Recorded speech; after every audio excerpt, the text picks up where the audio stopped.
தமிழ் மண்ணோட பொக்கிஷங்களாக போற்றப்பட வேண்டியவர்கள் தான் இந்த 18 சித்தர்கள். இன்னைக்கு உலகமே கொண்டாடுற யோக கலையுடைய பிதாமகன்கள் அப்படின்னு சொல்லலாம்.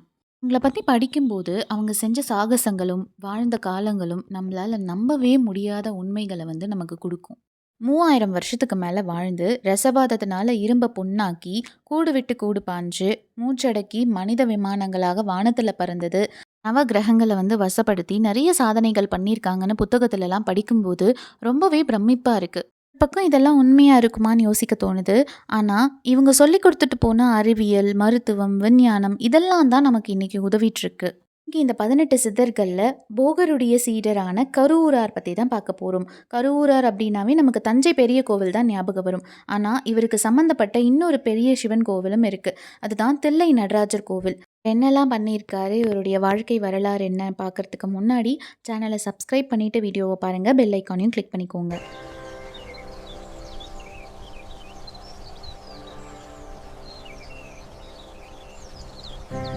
சோழ நாட்டில் கருவூர் அப்படின்ற இடத்துல பிறந்து வளர்ந்ததுனால இவரை கருவூரார்னு கூப்பிட ஆரம்பிச்சிட்டாங்க. இவருடைய உண்மையான பேர் என்னன்னு தெரியாம போயிடுச்சு. எல்லாரும் விளையாடிட்டு இருக்கிற வயசுல இவர் ஞான நூல்களை படிக்க ஆரம்பிச்சிட்டாரு. அதனாலேயே ரொம்ப சீக்கிரமா இவருக்கு ஞானம் வந்தது அப்படின்னு சொல்றாங்க. இவருடைய பெற்றோர் ஊர் ஊரா போய் அங்கங்க இருக்கிற கோயில்கள்ல விக்கிரகங்கள் செஞ்சு கொடுத்துட்டு இருந்தாங்க.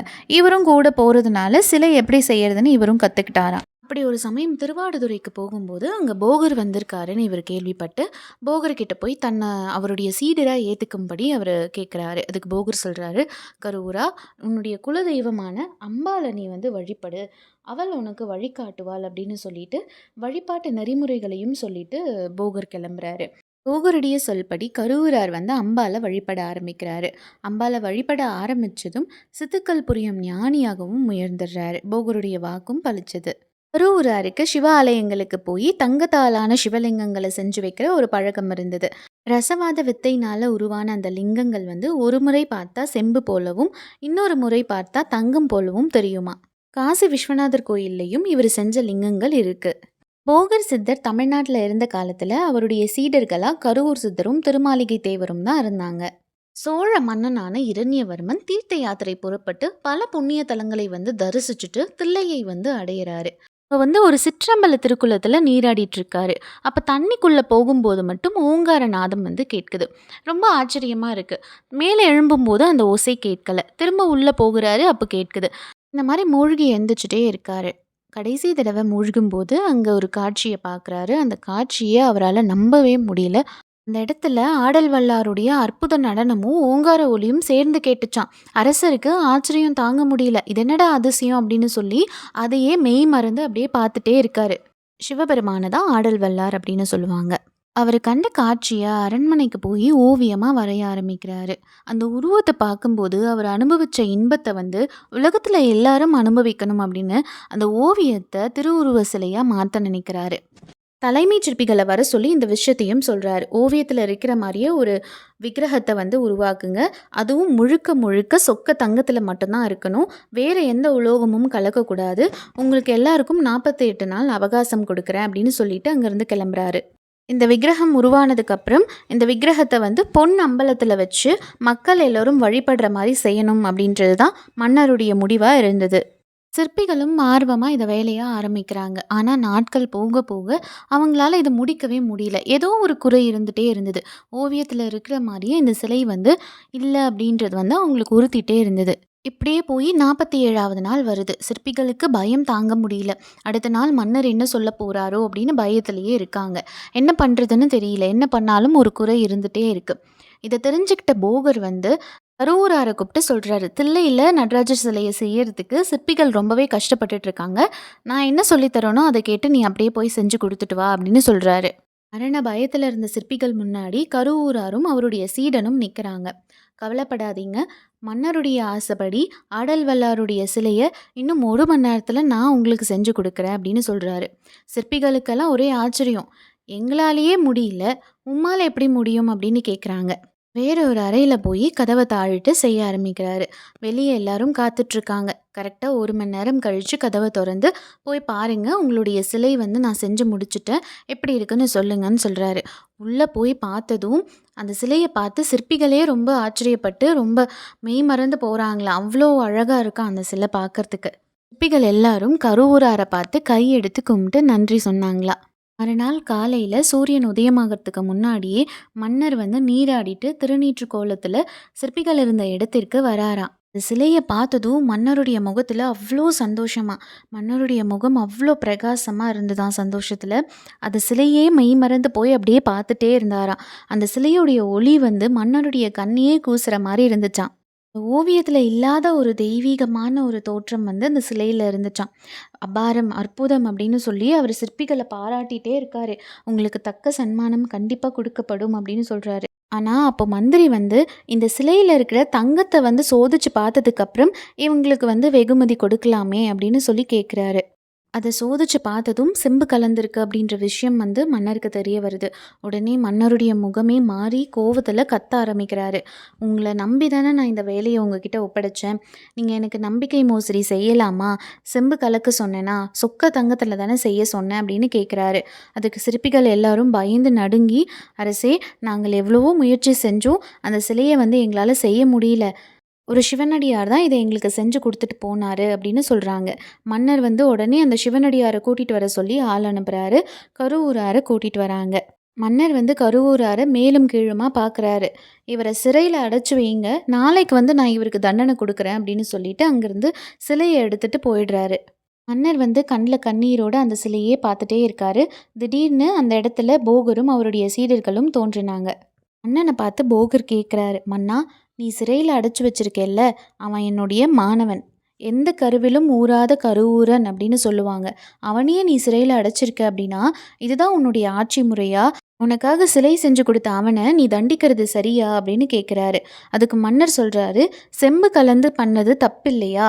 அதுக்கான தண்டனையை தான் நான் கொடுத்தேன். இதில் என்னங்கய்யா தப்பு?" அப்படின்னு மன்னர் வந்து போகரை பார்த்து கேட்குறாரு. போகர் வந்து சொல்றாரு, "சுத்த தங்கத்தால் விக்கிரகம் வந்து செய்ய முடியாதே, அதனால தான் செம்பு கொஞ்சம் கலக்க சொன்னேன். நான் தான் அவனுக்கு சொல்லி கொடுத்தேன். ஆனால் இன்னொரு காரணமும் அதுக்கு இருக்கு. சுத்த தங்கத்தால் சிலை செய்யும்போது அதிலிருந்து வர ஒளி பார்வையாளர்களை வந்து குருடாக்கிடும். அதனால தான் வந்து செம்பு கலந்து செய்ய சொன்னேன். அதில் வந்து மூலிகை சாறுகள் எல்லாம் கலந்துருக்கு. அதனால அந்த சிலைக்கு எந்த பாதிப்பும் வராது. இந்த அறிவியல் உண்மை வந்து உனக்கு தெரியாதா?" அப்படின்னு கேட்குறாரு. "சரி, போனா போகட்டும் விடுன்னு" சொல்லிட்டு போகர் தன்னுடைய சீடர்கள் கிட்ட நடராஜர் சிலையை தராசுல ஒரு பக்கம் வைக்க சொல்றாரு. இன்னொரு பக்கம் தங்க காசு, தங்க கட்டிகளை வந்து கொட்டுறாரு. அந்த சிலைக்கு சமமான தங்கத்தை வந்து மன்னர்கிட்ட கொடுத்துட்டு, "இந்த தங்கம் தானே உனக்கு வேணும். இதனால தானே என் சீடனை வந்து நீ சிறையில் அடைச்ச. இந்த உன் தங்கத்தை நீயே வச்சுக்கோ. என்னுடைய சிலையை கொடுன்னு" சொல்லி சிலையை தூக்கிட்டு அங்கேருந்து நடக்கிறாரு. மன்னர் வந்து போகர்கிட்ட மன்னிப்பு கேட்குறாரு. "சரி, பரவாயில்ல, சிலையை வச்சுக்கோன்னு" சொல்லி போகர் மன்னர்கிட்ட சிலையை கொடுத்துட்டு, "என்னுடைய சீடனை நீ விடுதலை செய்" அப்படின்னு சொல்லிட்டு போறாரு. மன்னரும் கருவூரார விடுதலை செஞ்சு காலில் விழுந்து மன்னிப்பு கேட்குறாரு. கருவூராரும் மன்னிச்சு, இந்த சிலையை எப்படி வந்து பிரதிஷ்டை பண்ணணும், கோவிலில் எந்த இடத்துல எந்தெந்த சிலைகளை வைக்கணும் அப்படின்னு சொல்லி மன்னருக்கு எல்லா வழிமுறைகளையும் சொல்லி கொடுத்துட்டு அங்கேருந்து கிளம்புறாரு. அங்கேருந்து திருவிடைமருதூருக்கு போகிறாரு. அங்கே போயிட்டு கோவிலில் இறைவனை வந்து கூப்பிடுறாரு. இறைவன் வந்து தலை சாய்ந்து பார்த்தாராம். அதனால தான் இப்போவும் இறைவனுடைய சிலை வந்து தலை சாய்ந்து இருக்கிறதா சொல்லப்படுது. ஒரு சமயம் நெல்லையப்பர் கோவிலுக்கு போகும்போது நெல்லையப்பா நெல்லையப்பான்னு கூப்பிட்டுட்டே போனாராம். ஆனால் இறைவன் வந்து செவி சாய்க்காததுனால கோவப்பட்டு, "இந்த இடத்துல இறைவன் இல்லை போல, அதனால இங்கே எருக்கஞ்செடி முளைக்கணும்" அப்படின்னு சாபம் கொடுத்துட்டும் வந்திருக்காரு.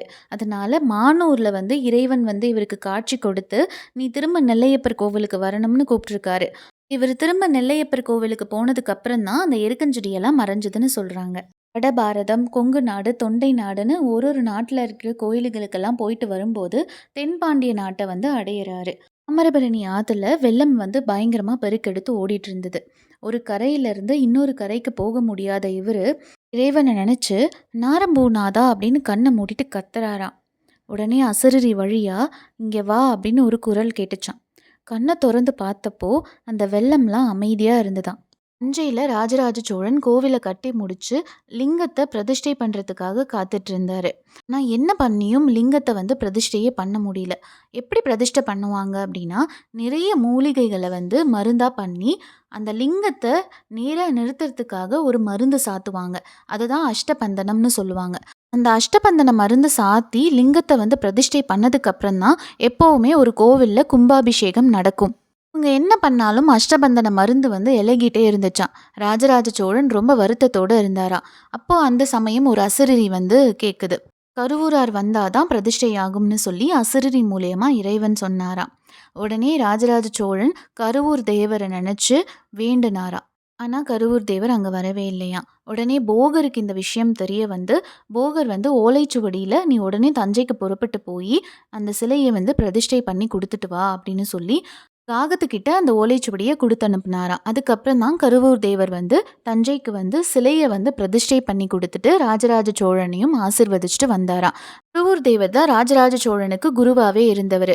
ஆனால் ஒரு சமயம் கோவில் கட்டுற விஷயத்துல வந்து வாக்குவாதம் வந்ததுனால கருவூர் தேவர் வந்து கோவப்பட்டு நான் இனிமேல் இந்த கோவிலுக்கு வர மாட்டேன்னு சொல்லி அங்கே கோச்சுக்கிட்டு போனதாகவும் அதுக்கப்புறம் இந்த லிங்கத்தை பிரதிஷ்டை பண்ணுறதுக்கு தான் வந்தார் அப்படின்னும் சொல்லப்படுது. ராஜராஜ சோழனுக்கு மட்டும் இல்லாமல் அவருடைய மகனான ராஜேந்திர சோழனுக்கும் இவர் தான் குருவா இருந்திருக்காரு. தஞ்சையிலிருந்து திருவரங்கம் சென்ற கருவூர் தேவர் வந்து அபரஞ்சி அப்படின்ற தாசி பெண்ணை வந்து சந்திச்சாராம். அந்த பெண் வந்து அவரை வணங்கிட்டு அவளுக்கு என்னெல்லாம் சந்தேகங்கள் இருக்கோ அதெல்லாமே கேட்டாலாம்.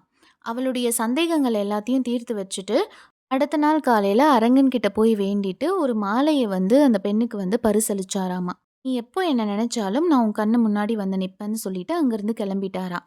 அடுத்த நாள் காலையில அரங்கன் கழுத்துல இருந்த மாலையை காணும்னு சொல்லி அங்கிருந்த குருக்கள் எல்லாம் தேடிட்டு இருக்காங்க. அப்போ அபரஞ்சி வந்து கோவிலுக்குள்ள போகும்போது அவ கழுத்துல அந்த மாலை இருந்ததை பார்த்துக்கிட்டு பெருமானுடைய நகை உன் கழுத்துல எப்படிமா வந்துச்சுன்னு கேக்குறாங்க.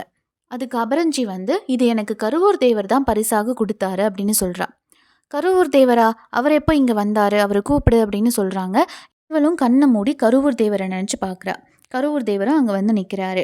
எல்லாரும் கருவூர் தேவர்கிட்ட கேட்குறாங்க, அரங்கனுடைய நகை வந்து இந்த பொண்ணுக்கு நீங்கள் தான் கொடுத்தீங்களாமே உண்மையா அப்படின்னு.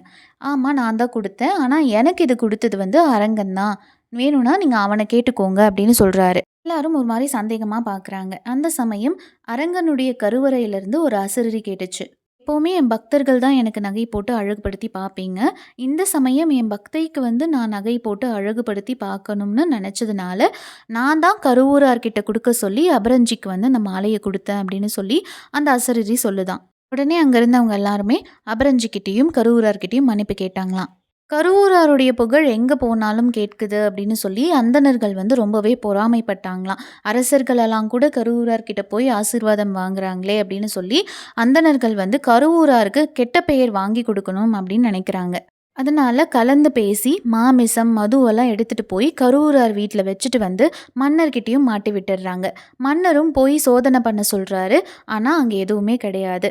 எல்லாமே அந்தணர்களுடைய வீட்டில் தான் கிடைச்சிதான். இது தெரிஞ்சுக்கிட்ட மன்னர் வந்து அவங்கள பயங்கரமாக கடிந்து ஊரை விட்டு ஒதுக்கி வச்சிடுறாரு. இதனால அந்தணர்களுக்கு கருவூரார் மேலே இன்னும் அதிகமாக கோபமாகுது. இவரை கொலை பண்ணிடலாம் அப்படின்னு சொல்லிட்டு துரத்துறாங்க. இவரும் அவங்களுக்கு பயந்த மாதிரி நடிச்சு ஓட ஆரம்பிக்கிறாரு. ஓடி ஓடி நெல்லையப்பர் கோயிலுக்குள்ளே போய் சிவலிங்கத்தை கட்டி தழுவுறாரு. அந்தணர்களும் கோயிலுக்குள்ளே வந்துடுறாங்க.